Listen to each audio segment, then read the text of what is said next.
Hello viewers, this is Piyali and welcome back to my channel. চলে আসছি আজকে একটি নতুন ভিডিও নিয়ে। আশা করছি আপনারা সকলে ভালো আছেন।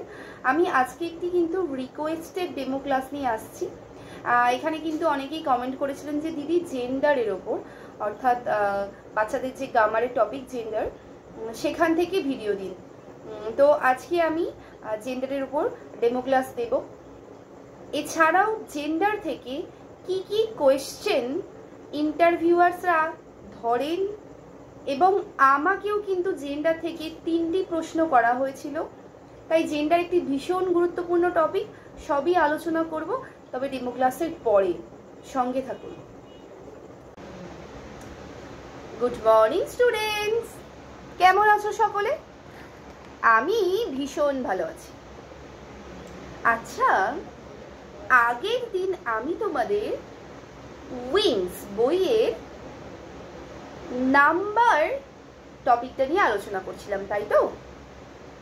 সিঙ্গুলার নাম্বার, প্লুরাল নাম্বার, এগুলো নিয়ে আলোচনা করেছিলাম।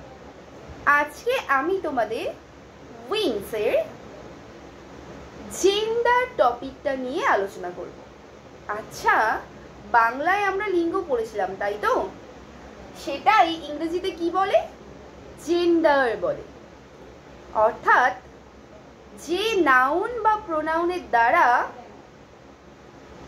পুরুষ জাতি নয়তো স্ত্রী নয়তো কোনো অচেতন পদার্থ কিংবা স্ত্রী পুরুষ উভয়কেই বোঝায়।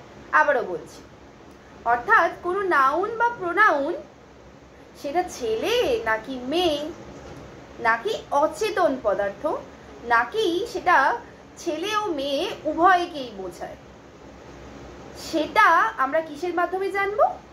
জেন্ডারের মাধ্যমে জানবো। তো আমি বোর্ডেতে কয়েকটা জিনিসের নাম লিখছি, দেখি তো বলতে পারে কিনা, বা তোমরা বলতে পারো কিনা যে এটার মধ্যে কোনগুলো ছেলে বোঝায়, কোনগুলোর দ্বারা মেয়েদেরকে বোঝায়, বা কোনগুলোর দ্বারা অচেতন পদার্থকে বোঝায়, বা কোনটার দ্বারা ছেলে মেয়ে উভয়কেই বোঝায়। দেখো বোর্ডে কয়েকটা জিনিসের নাম লিখি। দেখো, প্রথমেই লিখেছি কি? পেন। কি লিখেছি? পেন। তো নিজেরা বলো তো, পেনটা পুরুষ নাকি স্ত্রী, নাকি কোনো অচেতন পদার্থ অর্থাৎ তার প্রাণ নেই, নাকি ছেলে মেয়ে উভয় বোঝায়? কি এটা? অচেতন পদার্থ, তাই তো? একদম ঠিক। তাহলে পেনটা অচেতন পদার্থ। তেমন বলটা, বলের কি প্রাণ আছে? নেই নিশ্চয়ই। তাহলে বলটাও নিশ্চয়ই কি? অচেতন পদার্থ। এবার ফাদার, ফাদার বাবা, বাবা কি? পুরুষ, তাই তো? পুরুষ জাতিকে বোঝায়। গ্র্যান্ডফাদার, দাদু, দাদুও কি? পুরুষ জাতিকে বোঝায়। আচ্ছা, বুক, বুকের কি প্রাণ আছে? নেই না? একদম ঠিক বলেছিস। তাহলে বুকটাও কি? অচেতন পদার্থের মধ্যে পড়ছে। মাদার, মা, মাটা কি? স্ত্রী জাতিকে নির্দেশ করে, তাই তো? স্ত্রীলিঙ্গ। গার্ল, মেয়ে, মেয়েটা কিসের মধ্যে পড়ে? স্ত্রীলিঙ্গের মধ্যে পড়ে, তাই তো? আচ্ছা, এবার বল তো দেখি, চাইল্ড, চাইল্ড মানে কি? চাইল্ড কি হতে পারে? বাচ্চা। মানে বাচ্চা কি হয়? ছেলেও হয়, আবার কি হতে পারে? মেয়েও হতে পারে। যেমন বেবি, বেবি মানেও কি? শিশুকে বোঝায়। তো বেবিটা কি হতে পারে? ছেলেও হতে পারে, মেয়েও হয়, তাই তো? স্টুডেন্ট, স্টুডেন্ট মানে কি? স্টুডেন্ট কি শুধু ছেলে হয় না মেয়েও হয়? উভয়ই হয়, তাই তো? ছেলে মেয়ে উভয়কেই বোঝায়। এরপর কি আসছে? ডক্টর। তো ডক্টর কি হতে পারে? ছেলে মেয়ে উভয়ই হয়। পেন্সিল, এটা অচেতন পদার্থ। টিচার, তা ছেলেও হতে পারে মেয়েও হতে পারে। এবং সিস্টার, সিস্টার কিন্তু বোন অর্থাৎ স্ত্রীলিঙ্গ, তাই তো? তাহলে এবার দেখ তো বোর্ডের দিকে চেয়ে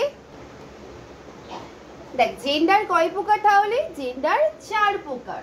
প্রথমেই আসছে ম্যাসকিউলাইন জেন্ডার। ম্যাসকিউলাইন জেন্ডারের দ্বারা পুরুষ জাতিকে বোঝায়। কাকে বোঝায়? পুরুষ জাতিকে বোঝায়। তারপর কি আসছে? Feminine gender. ফেমিনাইন জেন্ডারের দ্বারা কিন্তু স্ত্রী জাতিকে বোঝায়। এবার আসছে নিউটার জেন্ডার। নিউটার জেন্ডারের দ্বারা কিন্তু অচেতন পদার্থকে বোঝায়, ঠিক আছে? এবং কমন জেন্ডারের দ্বারা কিন্তু স্ত্রী পুরুষ উভয়কেই বোঝায়। তাহলে কি দেখতে পাচ্ছি, ম্যাসকিউলাইন জেন্ডার ফাদার, গ্র্যান্ডফাদার, ব্রাদার। হ্যাঁ, তারপর কি ফেমিনাইন জেন্ডার আমি কি বলতে পারি, যেমন সিস্টার, মাদার। নিউটার জেন্ডার তো একটু আগেই হলো, বই, খাতা, পেন যেগুলোর পার নেই সেগুলো সব কিন্তু নিউটার জেন্ডার। এবং কমন জেন্ডার কিন্তু মানে উভয়কেই বোঝায়, স্ত্রী পুরুষ উভয়কেই বোঝায়। তো সকলে বুঝতে পেরেছো তো? আশা করছি সকলে বুঝতে পেরেছো, তাই তো? আচ্ছা, তো এই ছিল আজকের ক্লাস। তোমাদেরকে আমি নেক্সট দিনকে ম্যাসকিউলাইন জেন্ডারের বিপরীত জেন্ডার মানে ফেমিনাইন জেন্ডার যেগুলো হয়, অর্থাৎ যেমন ধরো ফাদার, ফাদারের বিপরীত মাদার, ব্রাদার, ব্রাদারের বিপরীত হচ্ছে সিস্টার, এগুলো কিন্তু আমি তোমাদেরকে লিস্ট দেবো, সেগুলো কিন্তু তোমাদেরকে পড়তে হবে। ঠিক আছে, আজকে এই পর্যন্ত ক্লাস ছিল। তো নমস্কার, এই ছিল আজকের ক্লাস। তো জেন্ডার থেকে কিন্তু এমন একটা টপিক যেখান থেকে প্রচুর পরিমাণে কিন্তু কোয়েশ্চেন হয়ে থাকে এবং ইন্টারভিউয়ার্সরা কিন্তু প্রচুর কোয়েশ্চেন জিজ্ঞাসা করেন। তাই আপনারা যারা জেন্ডার টপিক থেকে আলোচনা করবেন বলে স্থির করেছেন বা ডেমো ক্লাস দেবেন বলে স্থির করেছেন, তারা কিন্তু মানে প্রত্যেকটার ম্যাসকিউলাইন এবং ফেমিনাইন দেখে যাবেন। এবং ইন্টারভিউয়ে আমাকেও কিন্তু জেন্ডার থেকে 3টি প্রশ্ন করা হয়েছিল। যেমন আমাকে ধরা হয়েছিল কিন্তু বি এর বিপরীতটা অর্থাৎ ড্রোন। এছাড়া জিজ্ঞেস করা হয়েছিল টাইগারের বিপরীত টাইগ্রেস, হর্সের যে অপোজিট যে জেন্ডার সেটা হবে মেয়ার। তো বলে রাখি, আমি যেহেতু মানে animals and their sounds and babies names পড়াচ্ছিলাম, তো তার ফলে আমাকে যখন হর্স থেকে জিজ্ঞেস করা হয় যে হর্সের মানে অপোজিট জেন্ডার বলো, তখন কিন্তু আমি হর্সের মানে আমি তখনও যেহেতু পড়াচ্ছিলাম হর্সের অপোজিট জেন্ডার, আমি কিন্তু মেয়ার না বলে একটা অন্য কিছু বলেছিলাম এবং সঙ্গে সঙ্গে আমি বলি যে সরি এটা মেয়ার হবে। ঠিক আছে, আমি ভুল বলেছি, এটা মেয়ার হবে, মানে তখনই আমি কিন্তু রেকটিফাই করে নিয়েছিলাম নিজেকে।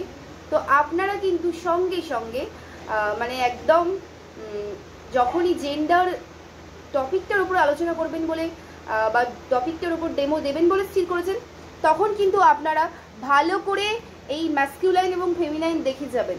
মানে এখান থেকে যারা জেন্ডার পড়াবেন তারা মোটামুটি 3 থেকে 4টে কোশ্চেন আপনাদেরকে ধরা হবে। এটা কিন্তু একটা অ্যাডভান্টেজ আপনাদের, যে আপনারা জেন্ডার টপিকটা পড়াচ্ছেন এবং সেখান থেকেই আপনাদেরকে 2-3টে কোশ্চেন যদি ধরা হয়ে যায়, তাহলে আপনি কিন্তু সেই 2-3টে কোশ্চেন অ্যাটেন্ড করতে পারছেন।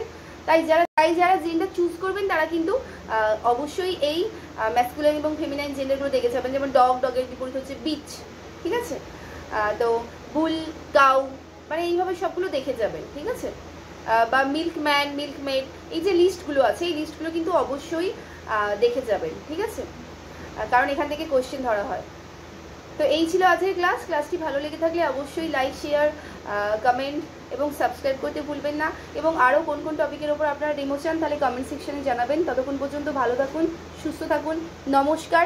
খুব শীঘ্রই আসছি ইংরেজি এবং অঙ্ক থেকে, অর্থাৎ ম্যাথ এবং ইংলিশ থেকে এবং বেঙ্গলি থেকে কি কি প্রশ্ন করা হয় সেই টপিক নিয়ে দেখতে থাকবেন, সুস্থ থাকবেন এবং পড়তে শুরু করবেন। পড়ার বিকল্প কিন্তু নেই, আমি বারবার বলেছি। কে কি বলছে কোনো দিকে মন দেবেন না, শুধু পড়তে থাকুন।